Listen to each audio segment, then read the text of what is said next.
When a woman reaches the point where she stops running after what left her and starts resting in what remains, something powerful shifts inside her. It's not the end of her fight. It's the beginning of her freedom. Today, we're talking about the quiet, sacred moment when a woman finally stops chasing people, plans, and promises and starts trusting the one who never fails. When she stops texting first.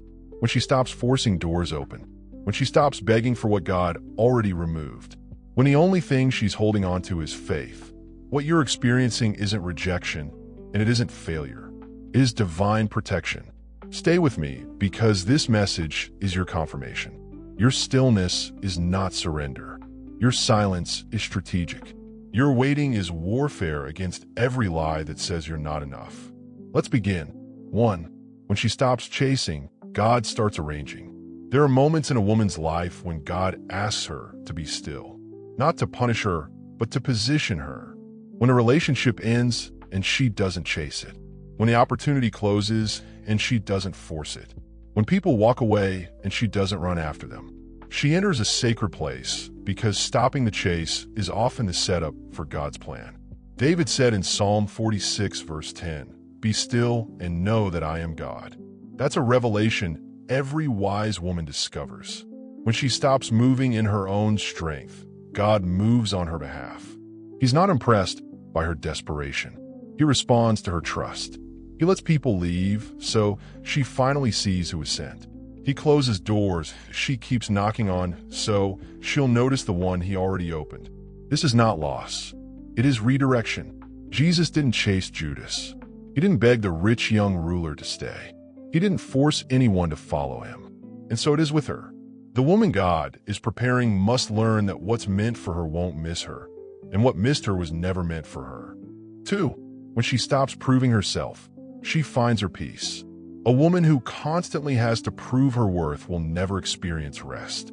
So God teaches her a liberating truth. The right people won't need convincing.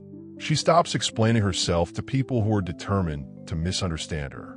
She stops defending her character to those who already decided who she is.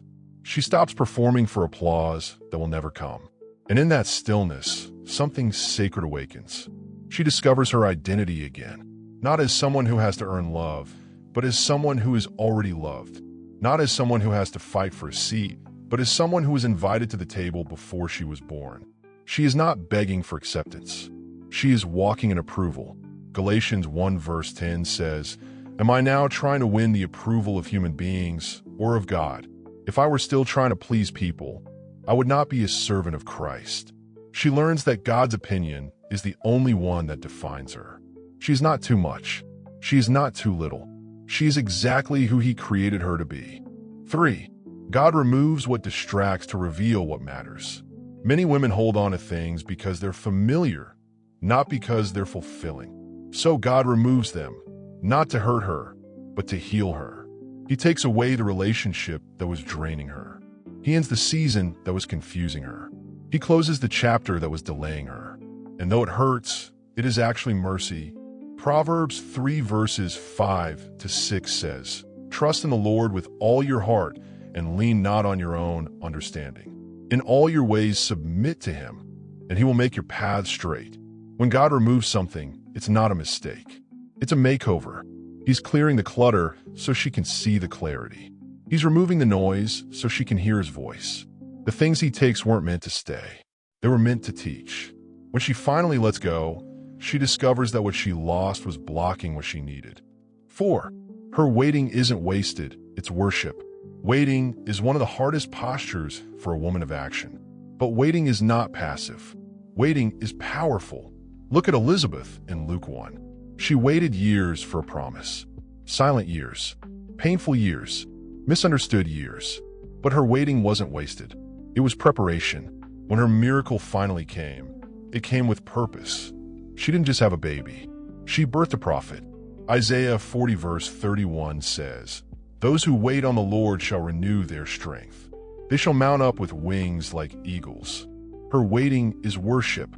Every day, she chooses to trust when nothing makes sense is an act of faith. Every morning she wakes up and believes again is a declaration of war against doubt. Her patience is powerful. God is not late. He is never early. He is always on time. And while she waits, He is working. While she rests, He is arranging. While she trusts, He is moving heaven and earth on her behalf. The delay is not denial. It is divine timing. 5. When she finally trusts, she becomes unstoppable. There's a kind of woman the enemy fears most. Not the loudest woman, not the busiest woman, but the woman who has learned to trust God completely. This woman doesn't panic when things fall apart. She prays. She doesn't spiral when people leave. She knows God is pruning. She doesn't chase what walked away. She focuses on what's coming. Faith like the Shunammite woman in 2 Kings 4 verse 26 who, even in crisis, declared, "It is well." That is not the faith of a woman who has everything figured out. It is the faith of a woman who trusts the one who does. This kind of woman is dangerous to darkness because nothing moves her anymore. Doors close, she trusts God. People leave, she knows better is coming. Plans fail, she believes God's plan is unfolding. Her trust is not in outcomes. It is in the one who controls them. 6. She stops chasing and becomes the catch. When a woman stops running after people and starts walking in her purpose, everything shifts. She stops being an option and becomes a priority. She stops settling and starts requiring. She stops auditioning and starts activating. Proverbs 31 verse 10 says, "A wife of noble character, who can find? She is worth far more than rubies." She doesn't lower her standards to keep people. She raises her prayers and trusts God to send the right ones. She doesn't dim her light to make others comfortable. She shines brighter and attracts what matches her frequency. She is not desperate. She is discerning. She is not needy. She is needed. She is not chasing. She is chosen. And when the right people, the right opportunities, and the right blessings come, they won't walk past her. They will recognize her value and fight to stay. If you've been chasing what keeps running, if you've been forcing what keeps closing, if you've been holding on to what keeps slipping away, this message is your release. Stop chasing. Start trusting. You are not behind. You're being redirected. You are not losing. You are leveling up. When a woman stops chasing and starts trusting, she doesn't lose herself. She finds herself. She doesn't miss out. She makes room. She doesn't fall behind.